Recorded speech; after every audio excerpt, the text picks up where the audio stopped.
नमस्कार विद्यार्थी मित्र हो, भूगोल विषयाच्या अभ्यासामध्ये आपणा सर्वांचे मनपूर्वक स्वागत। आज आपण इयत्ता 10वी भूगोल विषयातील प्रकरण क्रमांक 3 प्राकृतिक रचना व जलप्रणाली यामधील उपघटक भारताची प्राकृतिक रचना 1 हिमालय याची माहिती व्हिडिओ क्रमांक 2 मध्ये घेणार आहोत। प्रकरण क्रमांक 3 चे नाव आहे प्राकृतिक रचना व जलप्रणाली। आता तुम्हाला अगोदर प्राकृतिक रचना व जलप्रणाली म्हणजे काय याची माहिती असणं खूप गरजेचं आहे।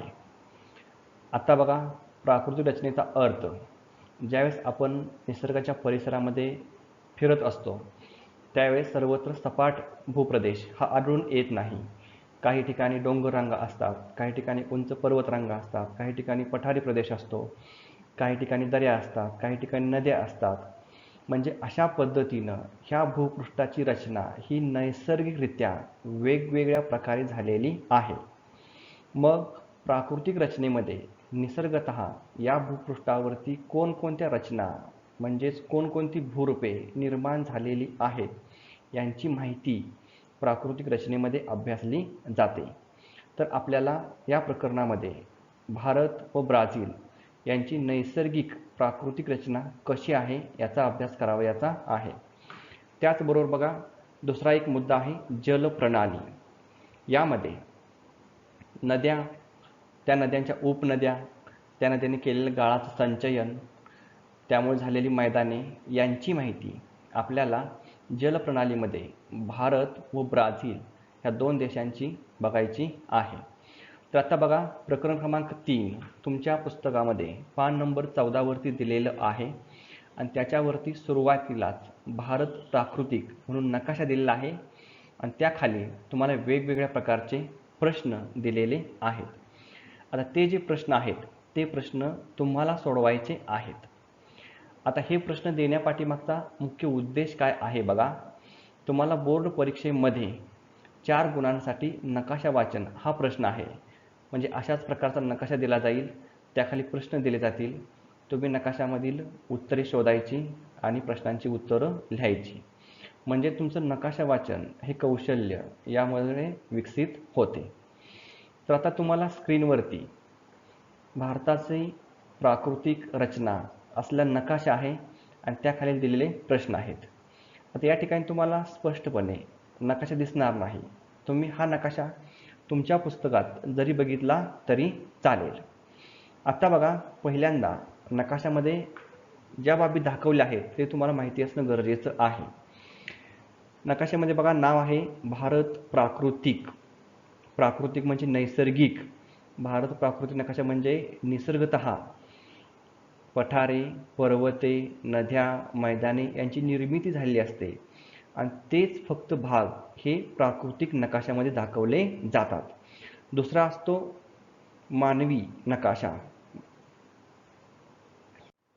मानवी नकाशा म्हणजे प्रत्यक्ष मानवी नसतो, फक्त मानवाने निर्मित केलेल्या विविध बाबी आहेत त्या दाखवल्या जातात आणि त्याला म्हणतात राजकीय नकाशा। तर आता आपल्याला जो दिलेला आहे तो आहे भारत प्राकृतिक नकाशा।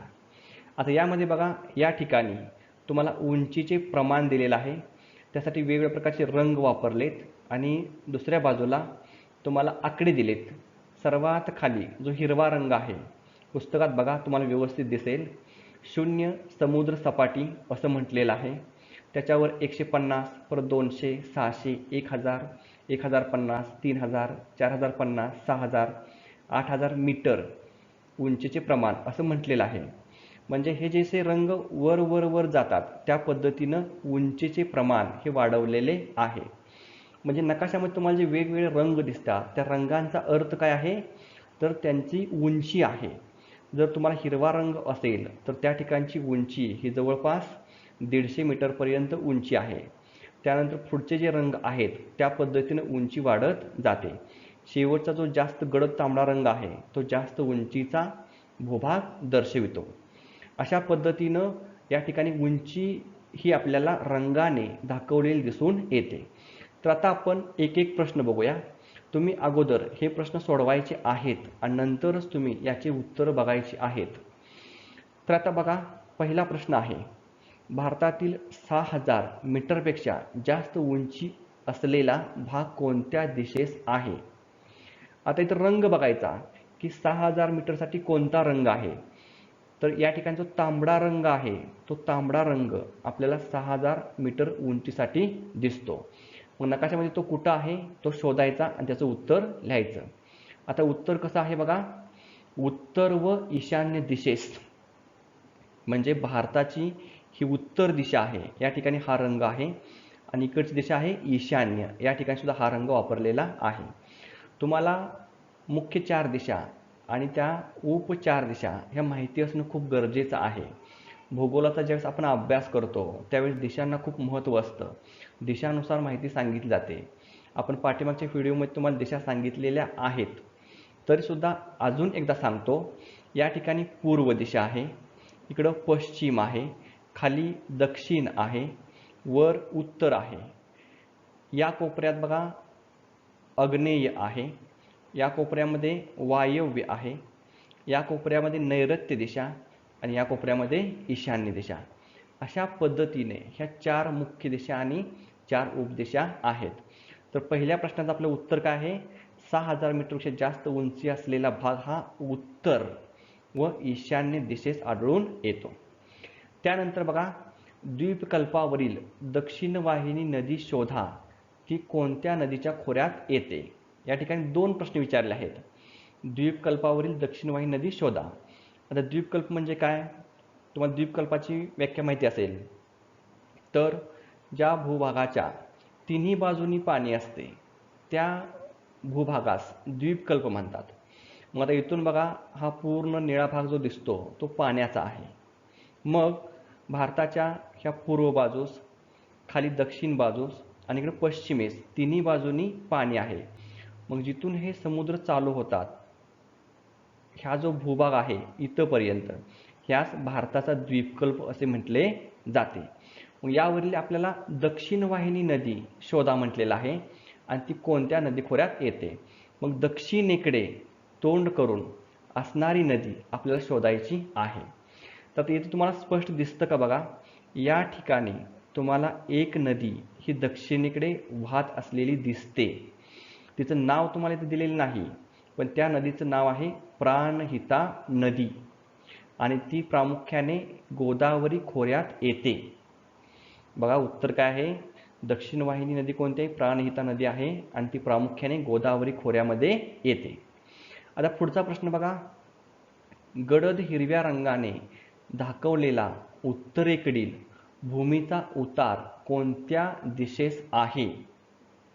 आता बघा, उत्तरेकडील आपल्याला भूमीचा उतार विचारला आहे, हिरव्या रंगाने दाखवला, म्हणजे या ठिकाणी बघा ही उत्तर दिशा आहे आणि या भूमीचा उतार कोणत्या दिशेस आहे असं विचारलेलं आहे.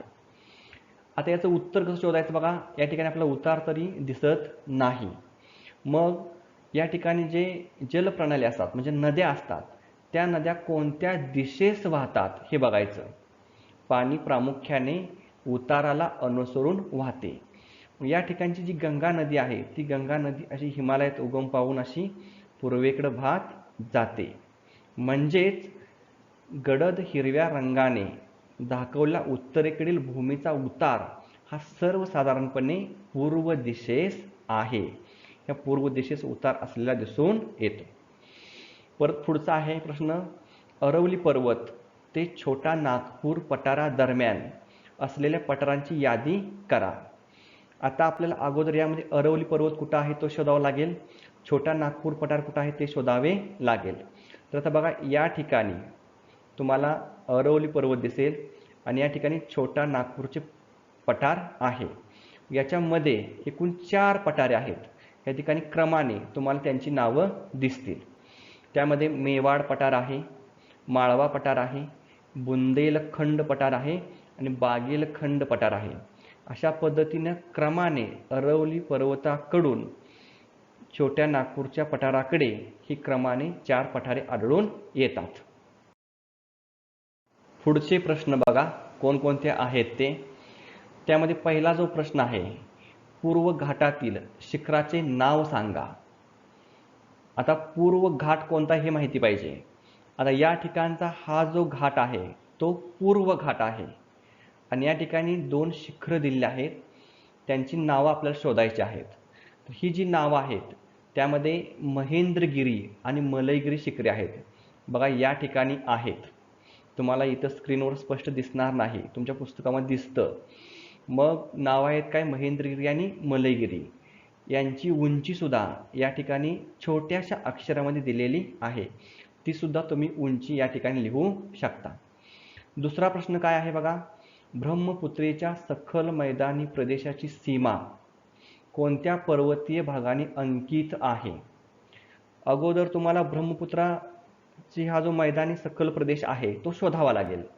मग आता ही जी नदी आहे ती नदी बघा इकडं हिमालयात उगम पावते, इथून अरुणाचल प्रदेशमध्ये भारतात येते, नंतर अरुणाचल प्रदेश, आसाम इथं पुढं येऊन जो बांगलादेश आहे त्यामध्ये जाते आणि खाली येऊन बंगालच्या उपसागराला मिळते. मग या ठिकाणी जो हिरवा रंग दिसतो हा हिरवा रंग ब्रह्मपुत्राचा सखल मैदानी भाग आहे. हा भाग आपल्याला विचारला आहे सीमा कोणत्या पर्वतीय भागाने अंकित आहे. तर या ठिकाणी बघा हा जो तुम्हाला तांबडा रंग दिसतो तो पर्वतीय आहे आणि तो पूर्व हिमालयाच्या पर्वतरांगा आहेत. मग आपलं उत्तर काय आहे, तर ब्रह्मपुत्रेच्या सखल मैदानी प्रदेशाची सीमा पूर्व हिमालयाच्या पर्वतरांगांनी अंकित केलेली आहे. त्यानंतर बघा पुढचा प्रश्न आहे, नीलगिरी पर्वताचे सापेक्ष स्थान सांगा. आता सापेक्ष स्थान म्हणजे काय, तर प्रत्यक्ष हा जो नीलगिरी पर्वत आहे तो कुठं आढळतो, कोणाच्या शेजारी आढळतो असं आपल्याला विचारलं आहे. आता नीलगिरी पर्वत आपल्याला शोधावा लागेल, तर तो नीलगिरी पर्वत बघा या ठिकाणी आहे. मग आता याचं उत्तर काय आहे, तर हा जो नीलगिरी पर्वत आहे तो पूर्व घाट व पश्चिम घाट एकत्र येतात ते ठिकाण हे नीलगिरी पर्वताचे सापेक्ष स्थान आहे. म्हणजे हा पूर्व घाट इथं एकत्र येतो, इकडचा हा पश्चिम घाट या ठिकाणी एकत्र येतो. म्हणजे नीलगिरी पर्वताचे सापेक्ष स्थान हे पूर्व घाट व पश्चिम घाट एकत्र येतात त्या ठिकाणी आहे. पुढचा प्रश्न बघा, सह्याद्री पर्वताची उंची कोणत्या दिशेने वाढत जाते. आता सह्याद्री पर्वत म्हणजेच कुठले आहे, पश्चिम घाट हा जो आहे तो पश्चिम घाट म्हणजेच काय, सह्याद्री पर्वत आहे. तर याची जी उंची आहे ती प्रामुख्याने दक्षिण दिशेला वाढत जाते. आता हे कसं शोधलं, तर या ठिकाणी बघा जर रंग असेल तो इकडे गडद होतो आणि या ठिकाणी नीलगिरी पर्वत आहे म्हणजेच प्रामुख्याने दक्षिणेकडे येताना ह्या सह्याद्री पर्वताची उंची वाढत जाते. पुढचा प्रश्न आहे, विंध्य पर्वत कोणत्या नदी खोऱ्यांचा जलविभाजक आहे. आता यासाठी अगोदर तुम्हाला विंध्य पर्वत शोधावा लागेल आणि त्याच्या दोन्ही बाजूला 2 नद्या आहेत, त्या नद्या तुम्हाला शोधाव्या लागतील. मग आता विंध्य पर्वत या ठिकाणी आहे, या ठिकाणी तुम्हाला विंध्य पर्वत दिसतो. मग त्याच्या उत्तरेस या ठिकाणी बघा एक नदी आहे, त्या नदीचं नाव काय आहे, गंगा नदी. आणि ह्या विंध्य पर्वताच्या दक्षिणेस या ठिकाणी एक नदी खोर आहे, त्याचं नाव आहे नर्मदा नदी. म्हणजे विंध्य पर्वत प्रामुख्याने गंगा व नर्मदा नदी खोऱ्यांचा प्रमुख जलविभाजक आहे. जलविभाजक म्हणजे पाण्याची विभागणी करतो, काही पाणी नर्मदा नदीकडे जाते आणि काही पाणी गंगा नदीकडे जाते. अशा पद्धतीने हे भारताच्या नकाशावरील प्रश्न आहेत, तुम्ही व्यवस्थित बघा, अजूनही प्रश्न यावरती विचारले जाऊ शकतात. ज्या पद्धतीनं तुम्हाला भारताच्या प्राकृतिक नकाशावरती प्रश्न विचारले आहेत त्याच पद्धतीनं ब्राझीलचा प्राकृतिक नकाशा दिलेला आहे पान नंबर 15 वरती, त्यावरती सुद्धा तुम्हाला प्रश्न विचारले आहेत. कारण तुम्हाला भारत आणि ब्राझील यांची तुलनात्मक अभ्यास आहे, म्हणजे दोन्हींचाही अभ्यास आपल्याला करायचा आहे. आता त्याखाली जे प्रश्न दिलेत ते कसे आहेत बघा. पहिला प्रश्न आहे, ॲमेझॉन नदी खोऱ्याच्या उंचीची कक्षा सांगा. आता अगोदर ॲमेझॉन खोरं बघायचं कुठं आहे, इथं लिहिले बघा. तर या ठिकाणी ॲमेझॉन नदीचे खोऱ्या, ह्या जो हिरवा रंग दिसतो गडद हिरवा रंग बघा, त्यानंतर इकडे थोडासा फेंट आहे, मधील जो गडद हिरवा रंग आहे तो ॲमेझॉन नदी खोरं आहे. याची उंची किती आहे, तर या ठिकाणी बघायचं किती उंची आहे. तर ही उंची प्रामुख्याने 0 मीटर ते 200 मीटर यांच्या दरम्यान आहे. म्हणजे हा जो गडद रंग आहे तो 0 मीटर ते 200 मीटर यांच्या दरम्यान आहे. हे ॲमेझॉन नदी खोरं असं आहे की ज्याची उंची ही या अटलांटिक समुद्रालगत आहे. कारण 0 मीटर उंची कुठं असते तर समुद्रालगत असते. आणि हे असं मैदान आहे की ज्याची उंची खूपच आपल्याला कमी असलेली आढळून येते. त्यानंतर बघा दुसरा प्रश्न आहे, ॲमेझॉनचे खोरे कोणत्या दोन उच्चभूमींच्या दरम्यान आहे? तर उत्तर बघा, गियाना उच्चभूमी व ब्राझील उच्चभूमी यांच्या दरम्यान. उच्चभूमी यास पठार असे सुद्धा म्हणतात. पठार किंवा उच्चभूमी हे दोन्ही समानार्थी शब्द थोडक्यात वापरले जातात. मग आता ॲमेझॉन खोरं तुम्हाला माहिती आहे. मग हे कोणत्या दोन उच्चभूमीच्या दरम्यान आहे? तर इथं बघा गियाना उच्चभूमी असं म्हटलेलं आहे आणि इकडे बघा म्हटलंय ब्राझीलची उच्चभूमी. मग या दोन्हींच्या मध्ये हे ॲमेझॉन नदी खोरे आढळून येते. आता पुढचा प्रश्न काय आहे बघा, 500 ते 1000 मीटर उंची असलेल्या प्रदेशाचे निरीक्षण करा. पिवळ्या रंगाने दाखवलेल्या या भूमीच्या विस्ताराचे दिशांच्या संदर्भात वर्णन करा. आता बघा 500 ते 1000 मीटर उंची सांगितलेली आहे आणि पिवळ्या रंगाने दाखवलेल्या भूमीच्या विस्ताराच्या दिशांचे संदर्भात वर्णन करा. दिशांच्या संदर्भात आपल्याला वर्णन करायचं आहे. मग या ठिकाणी बघा तुम्हाला पिवळा रंग दिसतो, तो कोणत्या दिशेला पसरलेला आहे बघा. याचं जे उत्तर आहे ते नैऋत्य व ईशान्य या उपदिशांना. म्हणजे ही जी दिशा आहे अशी, मग आता इकडची दिशा कुठली आहे? ही नैऋत्य आहे आणि सरळ पुढे गेलं तर ही दिशा कुठली आहे? ईशान्य आहे. म्हणजेच याचा जो विस्तार आहे तो विस्तार नैऋत्य व ईशान्य या उपदिशांना पसरलेला आहे. आता पुढचे प्रश्न बघा अजून कोणकोणते आहेत. पिवळ्या रंगाचे विखुरलेले भाग काय दर्शवतात? म्हणजे हा जो पिवळा रंग आहे तो पिवळा रंग आपल्याला काय दर्शवितो असं विचारलं आहे. तर इथं तुम्हाला एक नाव दिसतं बघा, ब्राझील उच्चभूमी. म्हणजे पिवळा रंग हा ब्राझीलची उच्चभूमी किंवा ब्राझीलचे पठार यासाठी वापरलेला आहे. पुढचा प्रश्न काय बघा, ॲमेझॉनच्या खोऱ्याशिवाय इतरत्र 200 मीटरपेक्षा कमी उंची असलेले भूप्रदेश कोठे आहेत? म्हणजे या ठिकाणी ॲमेझॉन नदीचं खोरं आहे.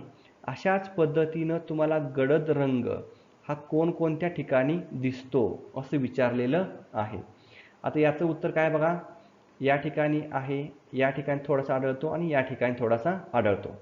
म्हणजे पॅराग्वे नदी, पॅराना नदी व पंपास मैदान. आता या ठिकाणी पॅराना नदी याचा काहीसा भाग येतो, परंतु पॅराग्वे नदी आणि पंपास मैदान यांचा भूप्रदेश मात्र ॲमेझॉन खोऱ्यासारखाच 200 मीटरपेक्षा कमी उंचीचा आहे. आता यामध्ये बघा आपल्याला शेवटचा प्रश्न विचारलेला आहे, 200 ते 500 मीटर उंची असलेल्या व ज्यातून ॲमेझॉनच्या अनेक उपनद्या वाहत आहेत असा पठारी भागाचे वर्णन तुमच्या शब्दात करा. प्रश्न व्यवस्थित वाचा बघा. 200 ते 500 मीटर उंची असलेल्या व ज्यातून ॲमेझॉनच्या अनेक उपनद्या वाहत आहेत अशा पठारी भागाचे वर्णन करा. आता याचं उत्तर कसं आहे बघा, ॲमेझॉन नदी खोरे व ब्राझीलची उच्चभूमी यांच्या दरम्यान. पहिल्यांदा एवढंच बघा, ॲमेझॉन नदी खोरे व ब्राझीलची उच्चभूमी यांच्या दरम्यान हा 200 ते 500 मीटर उंचीचा भूप्रदेश आढळतो. म्हणजे कोणता बघा, हे ब्राझीलचे पठार आहे, या ठिकाणी हे ॲमेझॉन नदीचं खोरं आहे आणि यांच्यामध्ये तुम्हाला हा थोडासा रंग दिसतो बघा, हा जो आहे तो आपल्याला 200 ते 500 मीटर उंचीचा आहे. त्यामुळे अनेक उपनद्या वाहतात. तर प्रामुख्याने कोणती उपनदी वाहते? झिंगू उपनदी वाहते. या ठिकाणी तुम्हाला दिसते बघा, ही जी उपनदी आहे ॲमेझॉनची, तिचं नाव आहे झिंगू उपनदी. अशा पद्धतीने आपल्याला वर्णन करता येईल. तुम्ही अजूनसुद्धा ह्या दोन नकाशांचे डिटेलमध्ये अभ्यास करा, कारण तुम्हाला बोर्डाला ह्यावरती प्रश्न विचारले जाऊ शकतात. बघा पेज नंबर 16 वरती तुम्हाला वरती भारत असं म्हटलेलं आहे. आता इथं दिसतं तुम्हाला काय लिहिलेलं आहे, प्राकृतिक रचना व जल प्रणाली. हे आपल्या प्रकरणाचं नाव आहे आणि याच्या अंतर्गत आपण जे दोन नकाशे होते, भारत प्राकृतिक व ब्राझील प्राकृतिक, आणि त्याखाली जे विचारलेले प्रश्न आहेत त्यांची माहिती बघितली. आत्ता आपल्याला प्राकृतिक रचना व जल प्रणालीमध्ये भारताची प्राकृतिक रचना, ब्राझीलची प्राकृतिक रचना, परत भारताची जलप्रणाली आणि ब्राझीलची जलप्रणाली या मुद्द्यांचा अभ्यास हा करावयाचा आहे. त्यामध्ये बघा तुम्हाला एक तक्ता दिलेला आहे. त्या तक्त्यामध्ये तुम्हाला दिसेल की प्राकृतिक रचना लिहिला इकडं भारत ब्राझील, जलप्रणाली भारत आणि ब्राझील.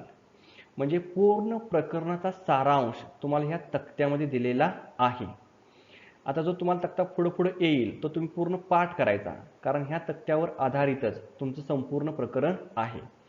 तर आता बघा आपल्याला प्राकृतिक रचना हे दोघांची आहे, भारत आणि ब्राझीलची. तर आता भारताची प्राकृतिक रचनेचे मुद्दे बघूया. त्यामध्ये पहिला आहे हिमालय, दुसरा आहे उत्तर भारतीय मैदान, तिसरा आहे द्वीपकल्प, चौथा आहे किनारपट्टीचा प्रदेश आणि पाचवा आहे द्वीप समूह. आता प्रत्येकाची माहिती आपल्याला डिटेलमध्ये बघायची आहे. आता ब्राझीलचे प्राकृतिक रचना कशी आहे बघा. त्यामध्ये सुद्धा 5 मुद्दे आहेत. उच्चभूमी, दुसरा अजस्त्र कडा, तिसरा किनारी प्रदेश, चौथा मैदानी प्रदेश आणि पाचवा द्वीपसमूह. म्हणजे प्राकृतिक रचनेमध्ये भारताचेही 5 मुद्दे आहेत आणि ब्राझीलचे सुद्धा आपल्याला 5 मुद्दे असलेले दिसून येतात. त्यानंतर आपल्याला दुसरा जो मुख्य मुद्दा आहे तो आहे जलप्रणाली. त्यामध्ये सुद्धा भारताची जलप्रणाली आहे आणि ब्राझीलची जलप्रणाली आहे. आता भारताची जलप्रणाली कशी आहे बघा, तर हिमालयीन नद्या, द्वीपकल्पीय नद्या, बंगालच्या उपसागराला मिळणाऱ्या नद्या, अशा 3 प्रकारच्या नद्या ह्या भारताच्या जलप्रणालीमध्ये येतात. आता ब्राझीलची जलप्रणाली बघा, पॅराग्वे पॅराना नदी प्रणाली, सॅओ फ्रान्सिस्को नदी प्रणाली, किनारी प्रदेशातील नद्या. म्हणजे जलप्रणालीमध्ये भारतामध्येही 3 प्रकारच्या नद्या तुम्हाला दिलेल्या आहेत आणि ब्राझीलच्या सुद्धा 3 प्रकारच्या नद्या दिलेल्या आहेत. आता हा पूर्ण तुमच्या प्रकरणाचा सारांश आहे. हा तुमच्या तक्ता हा तोंडपाठ पाहिजे, म्हणजे एकूण प्रकरणामध्ये काय आहे हे तुम्हाला बरोबर समजते. आता आपल्याला सुरुवातीला प्राकृतिक रचनेमध्ये भारताची बघायची आहे, पुन्हा ब्राझीलची बघणार आपण. परत जलप्रणालीमध्ये पहिल्यांदा आपण भारताची बघू, परत ब्राझीलची बघू. म्हणजे अशा आपण क्रमाने आपण हे मुद्दे बघणार आहोत. आता सुरुवातीला आपण प्राकृतिक रचनेमधील भारताच्या प्राकृतिक रचनेतील हिमालयाची माहिती बघू. भारताची प्राकृतिक रचना आता आपण बघतो. आता आपण पाठीमागील तक्त्यात बघितलं की भारताच्या प्राकृतिक रचनेमधील पहिला जो मुद्दा होता तो हिमालय हा आहे. आता हिमालयाचा नकाशा आपल्याला पान नंबर 14 वरती पूर्ण प्राकृतिक नकाशा भारताचा दिलेला आहे. त्यामध्ये उत्तरेकडील हिमालय पर्वत आपल्याला पूर्ण गडद तांबड्या रंगाने दाखवला आहे दिसतो. आपण या ठिकाणी फक्त छोटासा नकाशा बघूया. या ठिकाणी बघा तुम्हाला हिमालय पर्वताच्या रांगा ह्या व्यवस्थित दाखवलेल्या दिसतील. आता हिमालयाची इतर रांगा किंवा जी वैशिष्ट्ये आहेत त्यामध्ये कोणकोणती वैशिष्ट्ये किंवा विस्तार कसा आहे बघा. हिमालय विस्तार, आता विस्तारामध्ये तुम्हाला जो दिलेला विस्तार आहे तो भारतात जम्मू काश्मीरपासून अरुणाचल प्रदेशापर्यंत. तुम्हाला आपल्या देशातील विविध राज्ये हे नकाशामध्ये ओळखता येतात. जर येत नसतील तर तुम्ही भारताचा राजकीय नकाशा बघा, त्यामध्ये सर्व राज्ये कोणती आहेत ते दाखवता येतात का किंवा ओळखता येतात का बघा. तर भारतात जम्मू काश्मीरपासून अरुणाचल प्रदेशपर्यंत असं म्हटलेलं आहे. म्हणजे हा विस्तार फक्त भारतातील आहे. आता हिमालय पर्वत भारताबरोबरच इतर देशामध्ये सुद्धा आहे. म्हणजे अफगाणिस्तान, पाकिस्तान, भारत, नेपाळ, भूटान इत्यादी देशामध्ये हा हिमालय पर्वत आढळून येतो. पण जो विस्तार दिलेला आहे तो विस्तार फक्त भारतातील दिलेला आहे. तो आहे जम्मू काश्मीर पासून अरुणाचल प्रदेशापर्यंत. मग या ठिकाणी जे राज्य आहे ते जम्मू काश्मीर आहे. आता त्यामध्ये फोड केलेली आहे. तिथून पूर्णपणे इकडं पूर्वेकडे इथंपर्यंत हा अरुणाचल प्रदेश आहे. म्हणजे भारतामध्ये याचा विस्तार जम्मू काश्मीर पासून म्हणजे काश्मीर पासून अरुणाचल प्रदेशापर्यंत आहे. त्याचं वैशिष्ट्य बघा, आशिया खंडातील प्रमुख पर्वत म्हणजे आशिया खंड जो आहे त्यामध्ये अनेक पर्वत आढळून येतात. हिंदकुश आहे, सोलेमान आहे, काराकोरम आहे, जपानी आल्प्स आहे, स्टॅनोव्हाय आहे, परत आपल्या भारतातील अरवली आहे, विंध्य आहे, सातपुडा आहे, सह्याद्री आहे, इत्यादी भरपूर पर्वत आहेत. परंतु हिमालय हा आशिया खंडातील प्रमुख पर्वत आहे. पण पुढचं वैशिष्ट्य बघा, अर्वाचीन नवीन वली पर्वत. अर्वाचीनचा अर्थ काय आहे? नवीन. म्हणजे अलीकडच्या काळामध्ये हा हिमालय पर्वत हा निर्माण झालेला पर्वत आहे. म्हणजे पृथ्वीवर जे अस्तित्वात असलेले पर्वत आहेत त्या सर्व पर्वतापैकी अलीकडच्या काळामध्ये नवीन निर्माण झालेला हा हिमालय पर्वत आहे. तो वली पर्वत आहे. वली पर्वत म्हणजे काय? दोन्ही बाजूंनी भूपृष्ठावरती दाब पडल्यानंतर मधील भागास वळ्या पडतात किंवा वल्या पडतात. अशा प्रकारे ज्या पर्वताची निर्मिती होते त्यास वली पर्वत असे म्हणतात.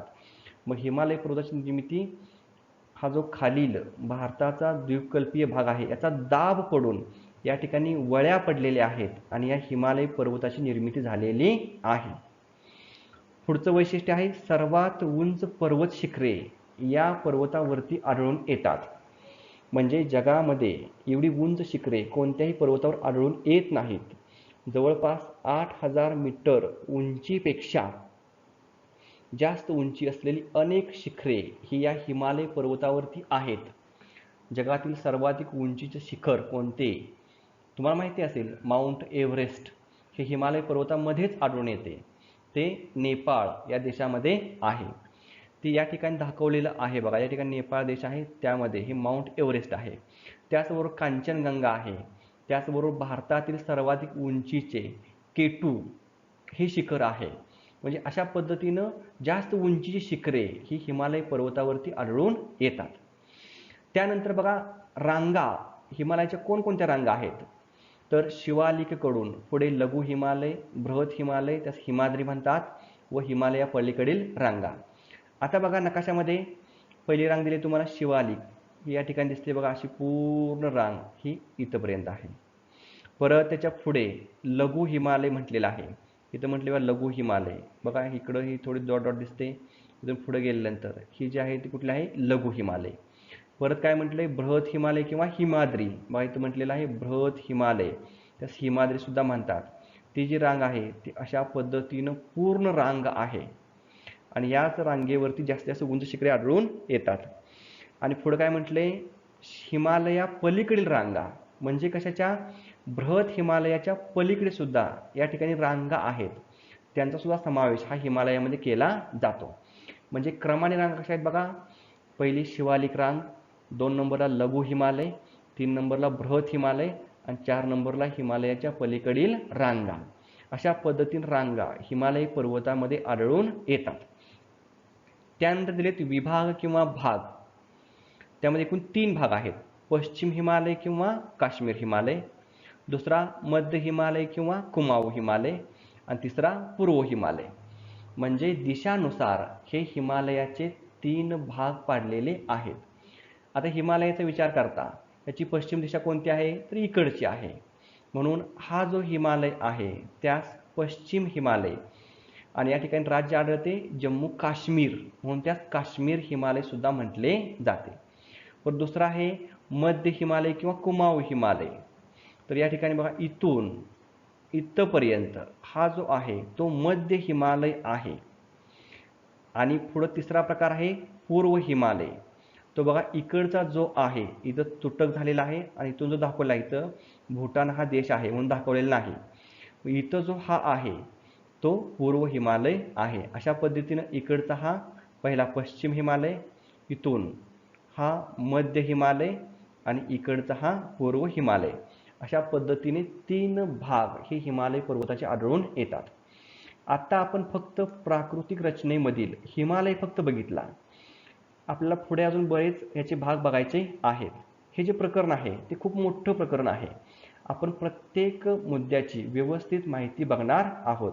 तर पुढच्या व्हिडिओमध्ये आपण राहिलेले जे मुद्दे आहेत ते मुद्दे बघूया. स्वाध्यायामध्ये तुम्हाला 2 प्रश्न दिलेले आहेत.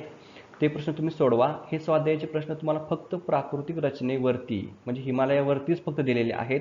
आपण तेवढाच फक्त भाग बघितलेला आहे. तर पहिला दिला आहे, खालील प्रश्नांची उत्तरे लिहा. भारताच्या प्राकृतिक रचनेची नावे सांगून हिमालयाची विभाग सांगा. हे आपण तुम्हाला तक्ता आणि पुढं आपण बघितलेला आहे. टिप लिहा. हिमालयाची आपण डिटेलमध्ये माहिती बघितली. आकृती काढायची आणि नंतर त्याची संपूर्ण माहिती मुद्द्यानुसार लिहायची. अजून जरी तुम्ही हे चॅनल सबस्क्राईब केलं नसेल तर करून ठेवा, कारण तुम्हाला भूगोल विषयाची संपूर्ण व्हिडिओ नवीन ह्या चॅनलवरती बघायला मिळणार आहेत. हा संपूर्ण व्हिडिओ बघितल्याबद्दल मनापासून थँक्यू, धन्यवाद. पुन्हा भेटू नवीन व्हिडिओमध्ये.